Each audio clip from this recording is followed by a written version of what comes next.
Hello and welcome again to the Story Shed. Hope that you're all keeping well. I'm in my cardigan and my jumper because it's quite cold outside. It needs to be, we try and keep ourselves warm, eh? And the Story Shed, it'd be a little bit cold. I'm going to read you a story. It's a Caribbean folk tale. It's coming again from 10 Minute Stories, compiled by Miles Kelly. And it's called Anansi and Mr. Snake. Long, long ago, deep in the luscious rainforests, animals and birds could talk and act very much like humans do. They spent their days working and playing together, and for most of the time they lived in absolute harmony. At the end of every day, all the creatures liked to gather to hear a bedtime story, much like we do. As the sun dipped into the ocean, they would come out of the long, lush leaves of the dark, thick rainforest and settle on the sandy shore. Every night, a different creature would sit at the head of the group and tell them a tale. No one knew where the stories had come from, for none of them had ever been written down, but were passed on from generation to generation. Each creature told their story in their own style, leaving out parts that they didn't like and adding in new ideas, and so the old stories were kept alive, made fresh and new, exciting and fun. The creatures never tired of telling or listening to the fanciful tales night after night. Storytelling time was known as Tiger Time, and all the stories were known as Tiger Tales because Tiger said so. No, Tiger was the strongest, most powerful animal, and so if Tiger wanted to use his name, nobody was going to argue. Hardly anybody ever disagreed with Tiger. He made the creatures tremble and shake just by swinging his tail. However, one particular evening, a small creature called Anansi dared to stand up to the tiger.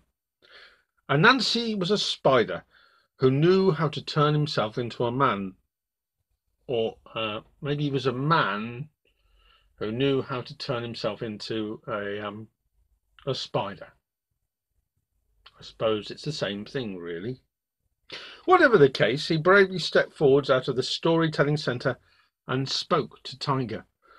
Mighty Mr. Tiger, Anansi began, but Tiger pretended not to notice him. Mighty and handsome, Mr. Tiger, Anansi said, a little louder, but Tiger merely turned his head and sniffed. Hmm. Mighty and handsome and intelligent, Mr. Tiger, Anansi tried again, even louder this time, but Tiger just opened his jaws, yawned, and looked away. Now, Anansi was really fed up. Not just at Tiger's rudeness, but also because all the other creatures were smirking and sniggering. Tiger! Are you deaf? Anansi shouted at the top of his voice. In one bound, Tiger was nose to nose with Anansi. Anansi gulped, while all the other creatures shrank back nervously. Would you care to repeat that? Tiger snarled. I said, excuse me, Mr. Tiger, sir, Anansi squeaked. Tiger growled, settling down. Anansi plucked up courage and continued, Now, Mr. Tiger, sir, there are so many things named after you. I'd like something to be named after me, too. All the creatures fell about laughing at Anansi's boldness. Even Tiger couldn't suppress a chuckle. What did you have in mind, little spider? Tiger grinned. I'd like some tales to be called Anansi stories, Anansi announced. Tiger was taken back. He didn't want to share his stories with anyone. Oh, I don't know about that, he sniffed. I'll have to think about it and let you know. He paused for a moment and then said, I've thought about it and the answer is no. But Anansi persisted. Maybe I could pay you for some stories. Tiger chuckled again. Whatever could you offer me, little spider, that I might want, he said. I could bring you Mr. Snake, all tied up, so you could make him say sorry, Anansi said. Now everyone knew that Tiger and Snake had fallen out. Neither could remember who'd started the argument, but each was refusing to talk until the other one gave in and apologized. Tiger thought carefully. He would love to see Snake grovel, but how on earth could the little spider manage it? "Oh, very well, it's a good trade," Tiger agreed. "You've set yourself such a difficult task that if you can achieve it, you deserve the stories." With delight gleaming in his eyes, Anansi raced off to the river bank. He waited outside Snake's hole until out of the darkness slithered Snake. "May I have a word?" Anansi asked.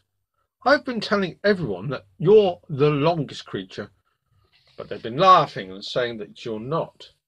"Have they indeed?" bristled Snake, stretching out his coils. "Who do they think is longer?"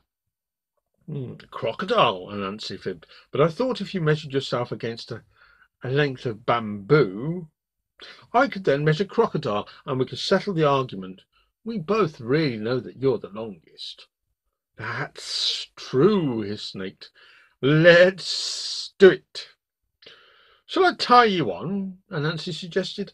"That way we'll be sure to measure you when you're stretched out as possible."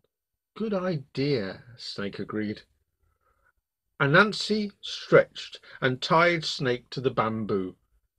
At last the job was done, and he stepped back gleefully. "Congratulations, you're definitely longer than Crocodile," Anansi cheered. "But you're much more stupid." And with that he fetched Tiger. Astonished yet thrilled, Tiger kept his promise. From that day onwards, many tales were told about Anansi the spider, and they were called Anansi stories. I wonder what kind of stories came from being Anansi stories. Maybe you could create one yourself. What kind of adventures would you have the little spider go through? What kind of quests would it go on? What kind of problems and challenges would it face and hopefully overcome? Maybe you could write a story about that for us and send it to thestoryshed@gmail.com. That's thestoryshed@gmail.com. And we also now have the blog running a bit more, which is thestoryshed.blog.com. That's thestoryshed.blog.com. And there'll be, I think, kind of word searches and word prompts, a lot of wordy word stuff. And hopefully you enjoy it. But for the meantime, take very good care, be well, be safe, and bye bye. Bye bye. Bye bye.